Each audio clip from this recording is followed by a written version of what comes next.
178,000 came into the country, but there are only 175,000 new homes built. We need to bring these two issues of housing supply and immigration numbers into line. Mass migration into a housing shortage, which has caused the worst rental crisis in any of our living memories. We're letting 500,000 in now. It had to be under 130,000. They've run migration into Australia at just the most obscene rate, into a supply-restricted market, and that's just crush-loaded living standards and productivity. It's doing a whole lot of damage. We're going to grow a population by 50% in 40 years, roughly. Cost of living and the standard of living has declined so much. Purchasing power has gone backwards. 10 out of the last 15 quarters, we've had negative per capita GDP growth. Per capita GDP went backwards by 0.1%. The overall economy grew by 0.3% because we had 4.4% population growth. Basically fleecing us more and more every single year. People are sick of the government's spending so much money, wasting our money. We're now seeing One Nation surge in the polls. People are just fed up. Their living standards have gone backwards. They're just seeing this kind of crap. Well, what are we doing here? You're listening to the Follio Property Podcast. I'm Reece Bedell and I'm here each week with my co-host Lachlan Delahunty. Part 2 of our favourite guests interview Lachlan. Part 1, we touched a lot on property and where he sees the market. Part 2, we're going to go more from a government perspective. Yeah, we're not a political podcast, but we could not resist to get your sort of view on the Australian political landscape because it is important, because it does have a direct impact on property. Yeah, no worries.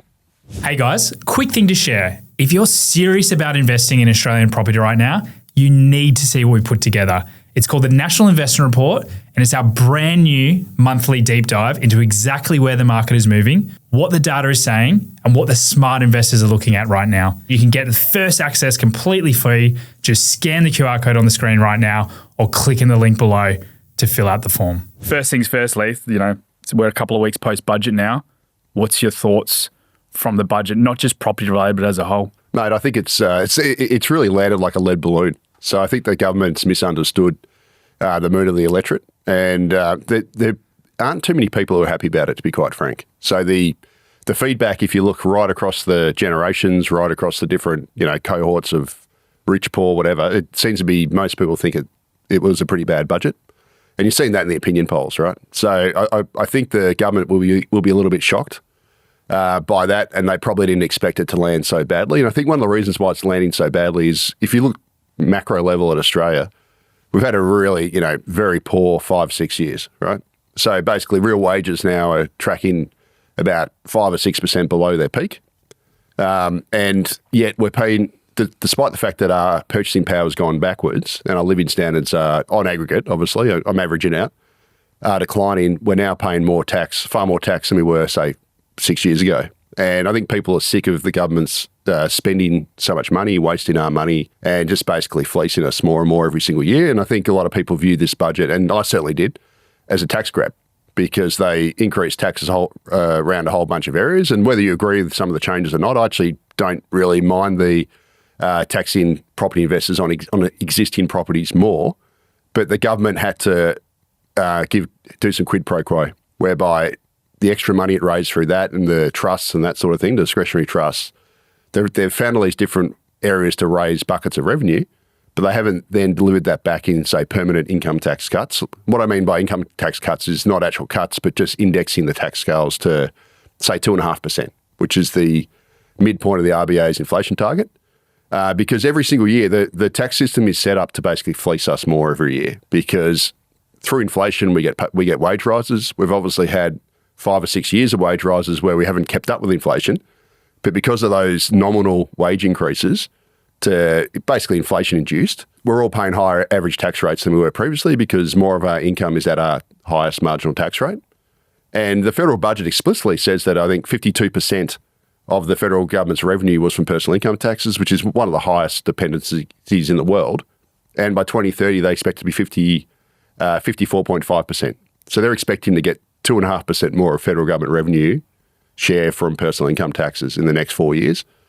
And that just tells you that the system is built to tax you more every single year, even when you're going backwards, once you adjust for inflation. I think so that the average is punter to understand that, because that's a really good point, is the tax rates and the thresholds are set. Yep. And each year, and they've been set, for years. Although we did get that 10 grand adjustment to the top rate after the stage 3, but effectively, you go back to, I think it was 2010. Yep. When they first raised them to 180, which was the top marginal tax rate. Now it's 190, but so they've increased that threshold by 10,000 essentially over 15 years. Yeah. Yet over that period of time, wages and inflation's gone up by, 5-6 times that. Yeah. 100%. So it's so absurd now that the median full-time salary in Australia now, according to the ABS, so this is cash earnings. So that's basically your earnings from your wage or salary before taxes, right? That is about $100,000 now.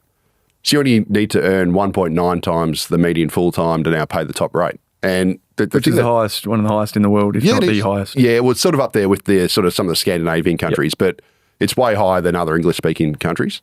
And the absurd thing about it is if you use the federal budget's wage forecasts by 2028, 29, I think it is, the end of the forward estimates, you only have to earn 1.75 times the median to pay the top rate if they don't adjust the scales. That's assuming that the median full-time earnings go up with their forecast wage growth.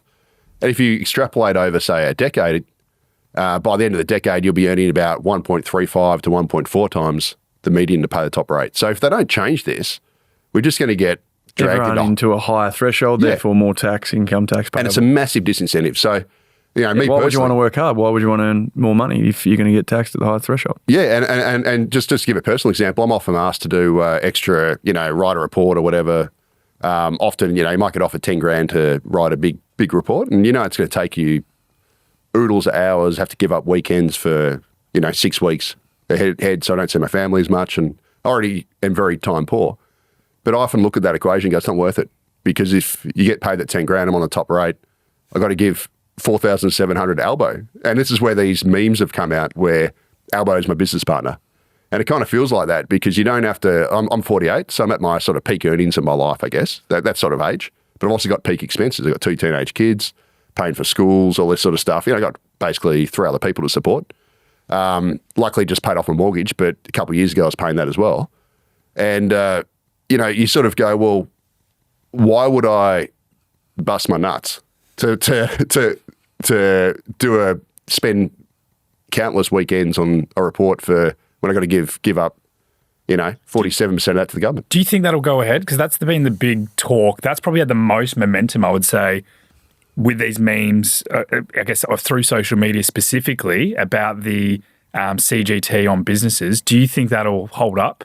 And not only that, just the whole budget itself, like you said, the government clearly underestimated the backlash that would come with it, which surprised me. I don't know who they thought was going to be a winner out of that budget. Yep. Where do you think this will land, and could it potentially be reversed back on the basis of that? So they're already talking about, and I mean, I don't want to give them too much credit, but to their credit, in the fact sheet to the CGT changes, there was a paragraph in there which said they understand that it'll impact startups and they're going to consult, right? So at least they weren't set fully in stone on that. Now, there's been a massive backlash in the startup sector, and that's fully understandable, right? If you have a startup, you start with a valuation of 0, right? It's often, if you've got to employ people, you have to give equity because you can't pay them the market rate salary. So people buy into that, taking a share in the company, knowing that if it's successful and it wins, and most of them don't win, right? You're gambling. You can then, when the company's eventually sold and you hope to sell it for a good amount, they'll then get their money back then, right? So you give up salary to hopefully get something down the track. And with them increasing the capital gains tax, they make that equation a lot less enticing. And basically, you don't want, especially in Australia where we have very poor productivity growth, the last thing you want is to have an economy whereby someone working as a bureaucrat in the public service or in a big company, whatever, doesn't want to go, you know what, I'm going to risk it, give up this steady job to try and start up something new because I think there's a gap in the market here, and to not do that because they're disincentivized to do that. Like, you don't want to stop the next Atlassian or Canva, and I use them as examples, but there'd be thousands of companies across Australia that are sort of medium-sized that none of us most of us haven't heard of. They just exist and they're successful. But you don't want to stop those sorts of companies from starting in the first place because you're taxing potential capital gains punitively. They do still have the small business exemption. So I think if you sell for under $6 million and you have turnover under $2 million, there are still some discounts there. But really, if you're a startup, you hope to get bigger than that. Yeah, they shoot for the stars, right? That's where the momentum comes, and they live through the dreams of Canberra, etc. If you take that away, yeah, that's it. And especially if you've got to offer stock options to someone or whatever, so you don't want someone to go, well, why would I work for you? Whereby I'm taking a punt, I'm taking a massive pay cut for a dream, basically.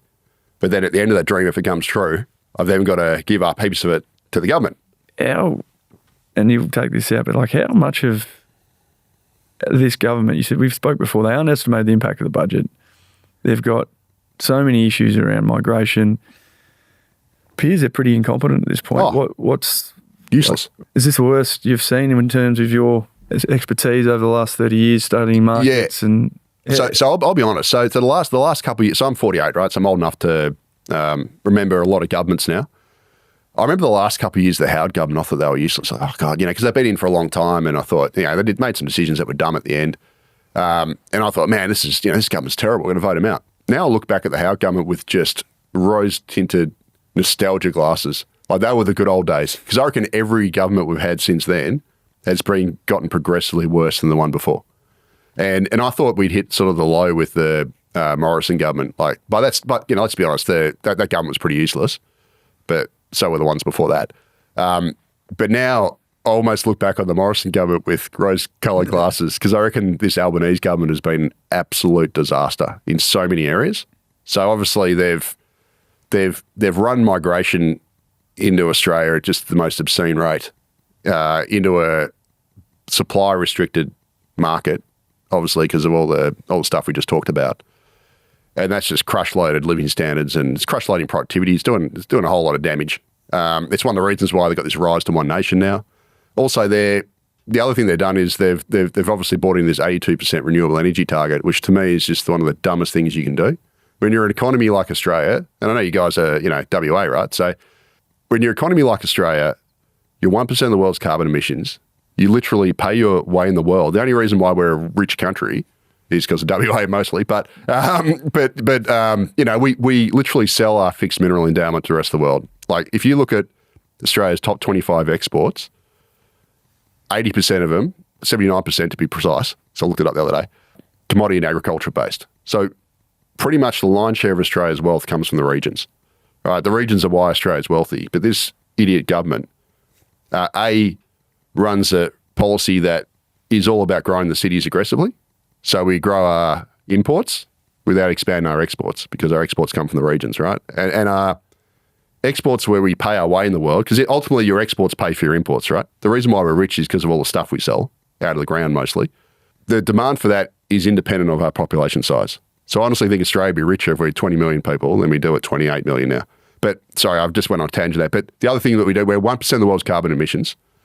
And we've got a whole bunch of muppets in there who now say, we want you to stop burning your coal for stable, reliable power that is not dependent on the weather. You can run it 24/7, when they want us to also be a data center place now that needs 24/7 power. Right? They want us to stop burning our coal, but they're happy for us to sell that same coal to Asia to burn, who is burning more and more coal every single year. Asia now is burning about 80% of the world's coal. And they seem to be happy for us to sell to export 7 times more coal to the rest of the world to burn than for us to use, which has given us expensive power. We're the world's biggest coal exporter, we're the world's second biggest gas exporter, we've got 30% of the world's uranium, and we're being told by these muppets that you can't use it effectively, and that you got to rely on windmills and the sun to power the economy. And ultimately, you can't run an economy with a decent industrial base. You can't run a mining sector without hydrocarbons. It just doesn't work.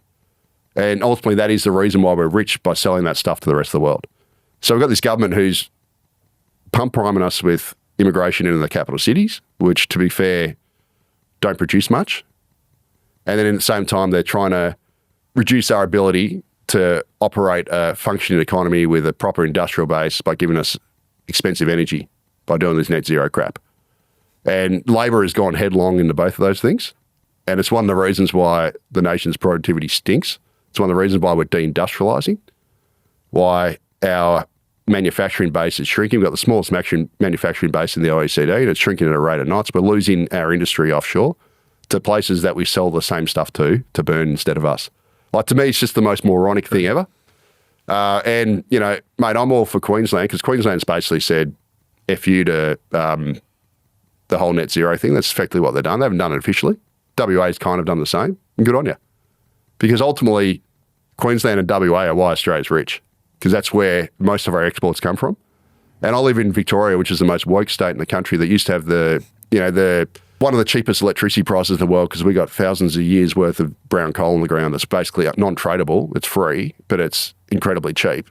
And we used to have oodles of cheap electricity. We had very cheap gas, but that's running out. But we're not allowed to, we haven't been able to look for any more of that stuff. And we used to be the manufacturing centre of Australia. Now we've deindustrialised and we're just a sinkhole, right?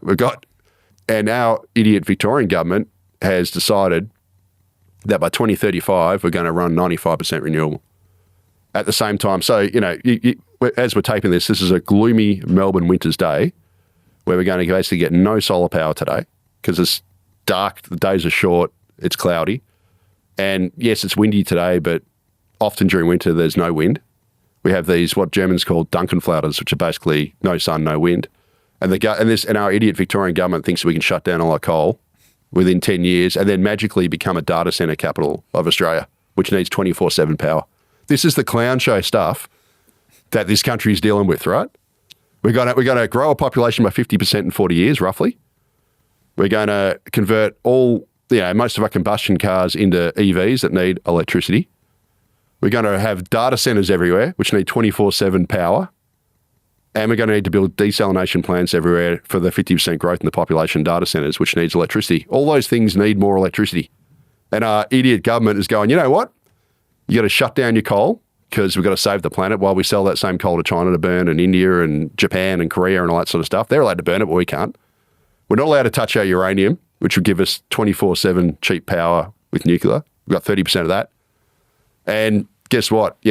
We're not going to go and look for more gas and whatever and try and give ourselves cheap gas-fired power. Like, this is the moronic system we work in this country, and this is why Australia, in my view, is going down the toilet.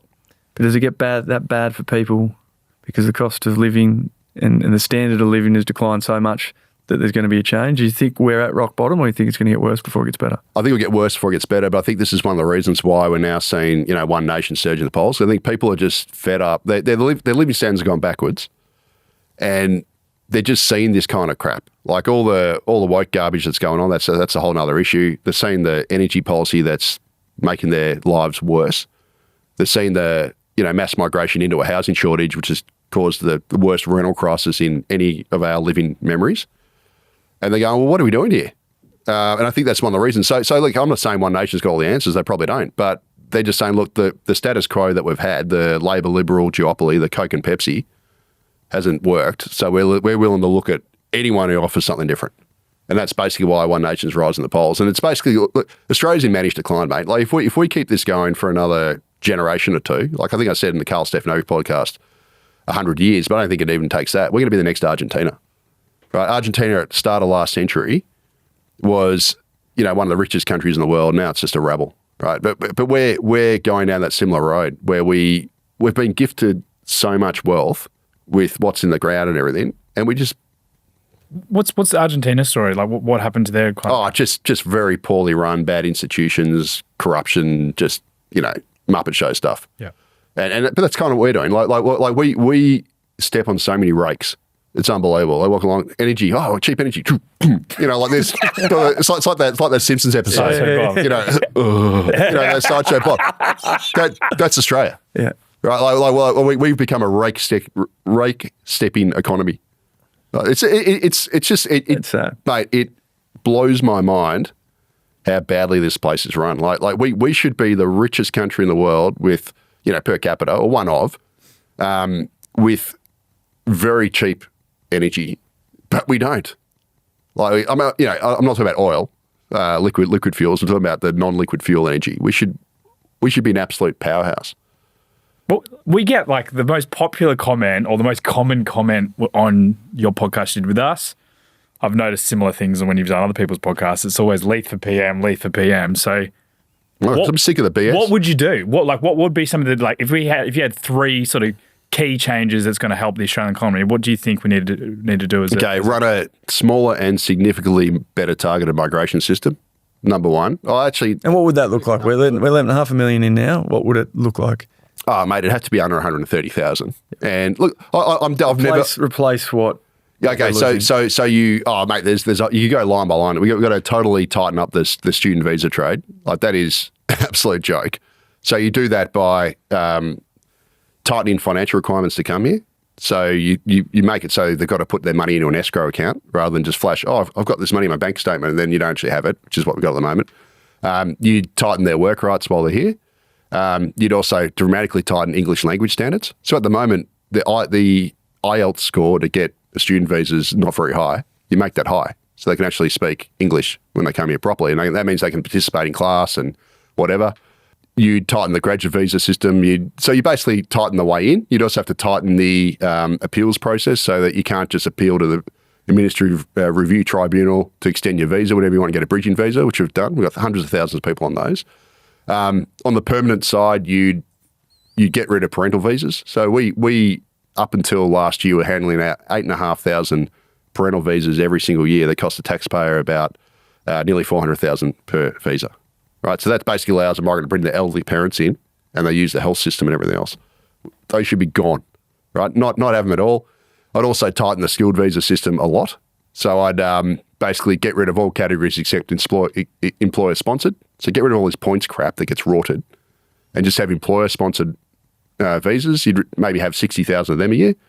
And they're basically, you've got to have a job to come in, you've got to have a need, and you'd make it basically income-based and age-based. So if you're, I'm just picking this out of there, 25 years old, you've got to get paid the median full-time earnings. If you're 25 to 30, you've got to get paid, say, 110,000 a year, and then it goes up with age. Because the benefits to the nation from skilled migration are basically how long a migrant works and what their earnings are while they're working. So you want to have higher paid and younger migrants come, and the older they are, you got to make the pay a lot higher to compensate, because they're not going to work as long. But we don't do any of this stuff, right? We have some limits, like the employer-sponsored visa in Australia. You don't have to even be paid the median full-time salary. Crazy. Like it's crazy. But that's one policy. So migration, we're going to curb that. Give us two more. Sorry, did I say energy? Oh, get rid of the net zero crap. Yep. Right. So get rid of the net zero crap. Go back to coal as well. Definitely explore nuclear, and drill, baby, drill. Like, honestly, we should be mining more gas, more everything. We've got it in the ground. Let's do it. And your third? Third, just haven't even gone that far. Okay, so you'd have to try and obviously fix the whole tax system. So you got to basically get the old 2010 Henry tax reform, tax paper, update it, implement it.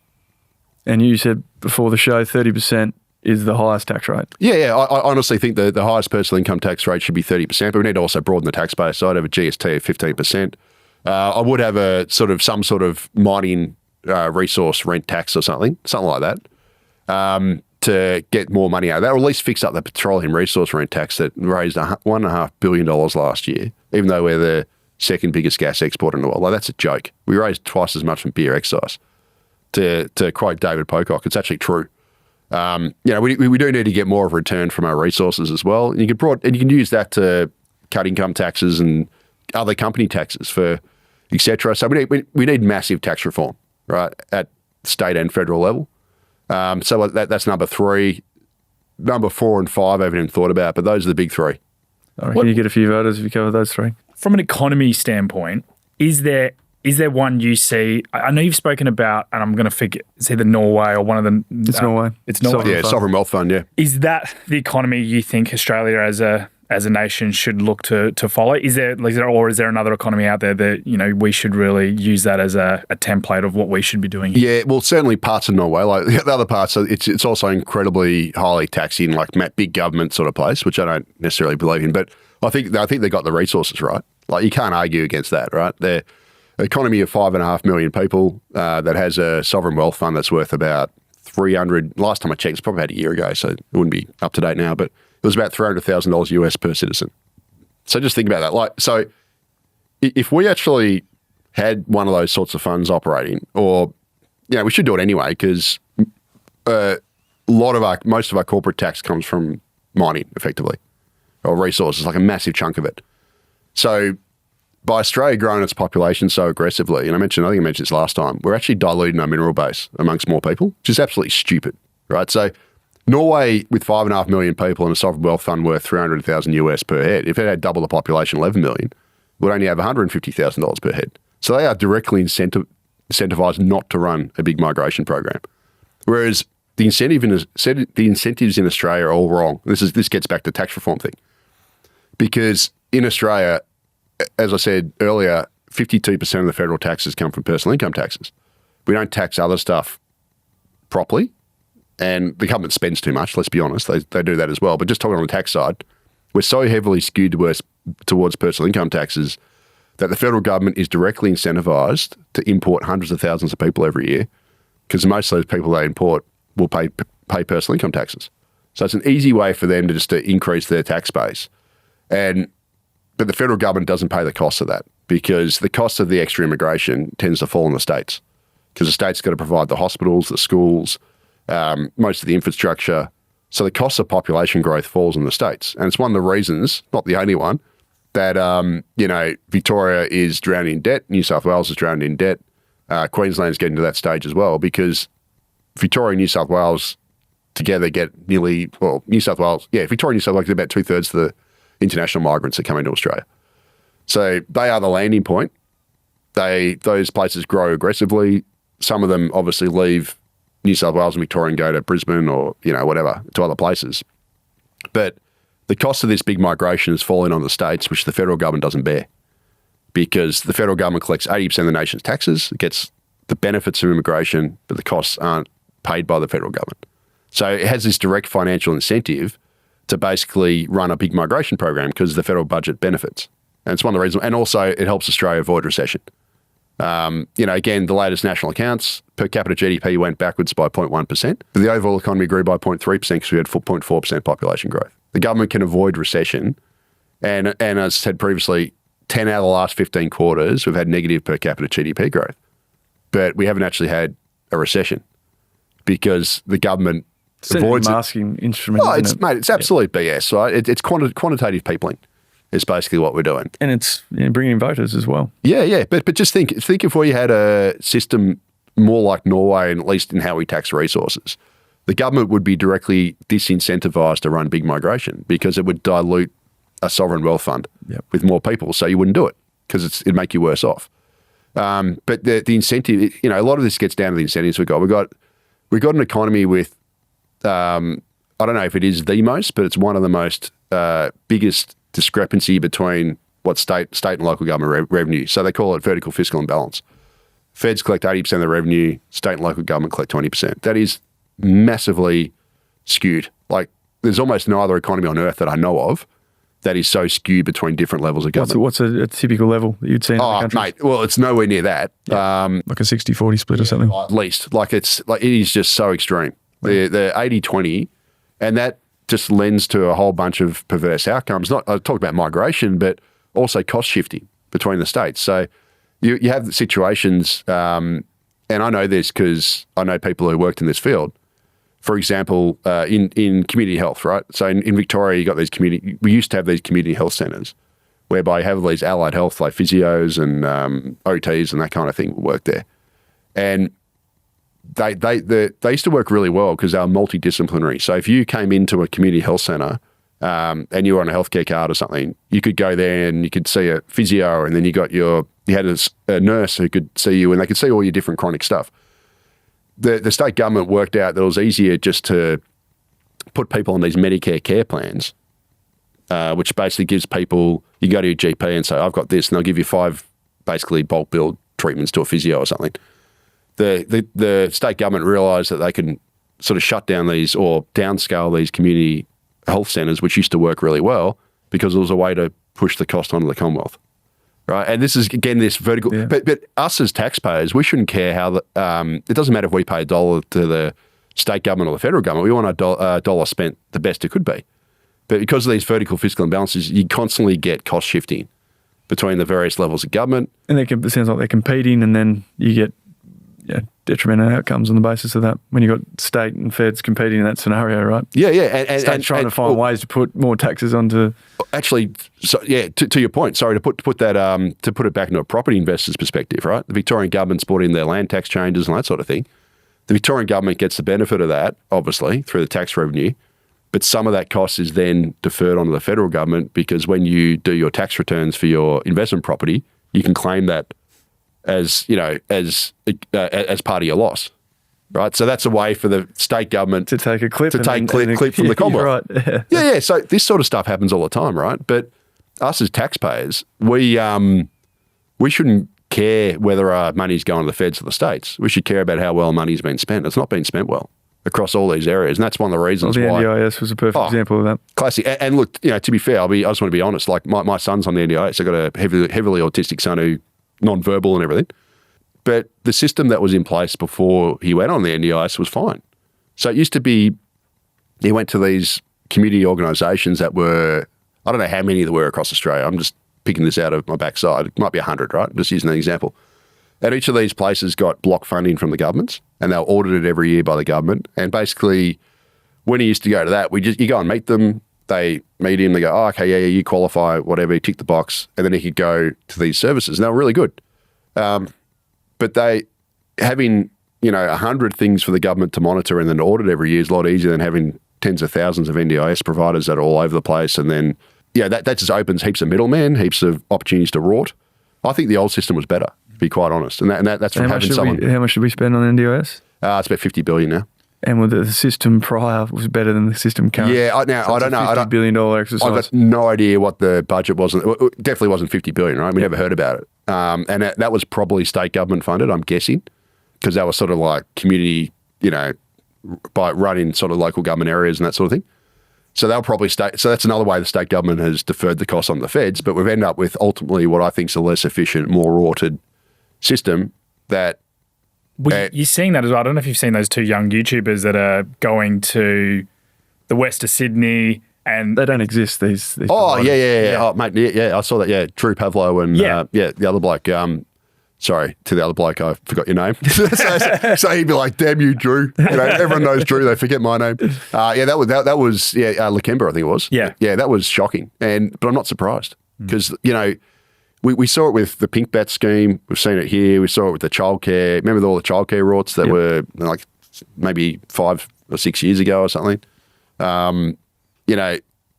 Whenever they set up a program like this with a massive honeypot of money let's be honest, wasn't set up properly with proper controls and stuff, they're going to get rorted. And that's unfortunately what we've done. And my fear is that now they want to do something along I don't know the full details of it, but I keep reading about this. They want to do some sort of universal childcare thing. I'm just going, man, is this going to be NDIS 2.0? Like, do we really need a whole new pot of money to get rorted to then add tax pressure to us, which means they can never index personal income tax scales because the calls in the budget are going to rise every single year? Do we need another one of those? Like, I don't think we do. Like, the government needs to get its bloody spending, in the line. And the other thing that annoys me is the government. I think this is another reason why people are annoyed about the budget.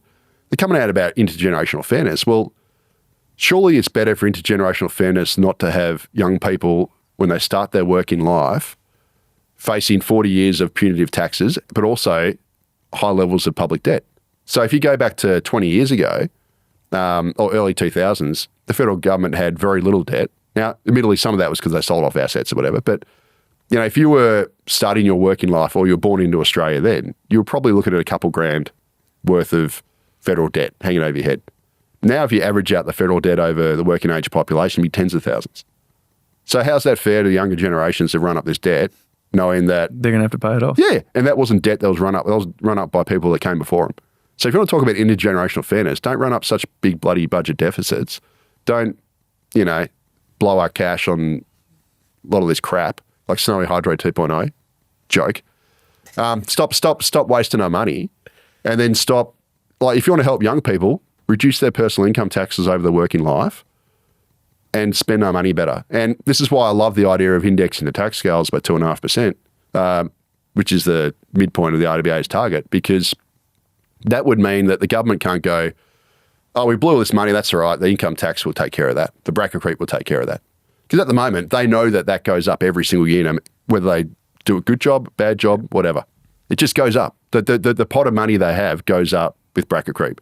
If you take that, if you make it so they can't, their pot of money doesn't expand because of inflation or bracket creep. Puts responsibility on their decisions. Yeah. If you know that your income, you've got to actually work. In the case of government, you've got to run things more efficiently to balance the books rather than just knowing your income is going to go up every year. You're going to do things better. Mm. And at the moment, we don't have some accountability. Yeah, that's it. You've been listening to the Follio Property Podcast.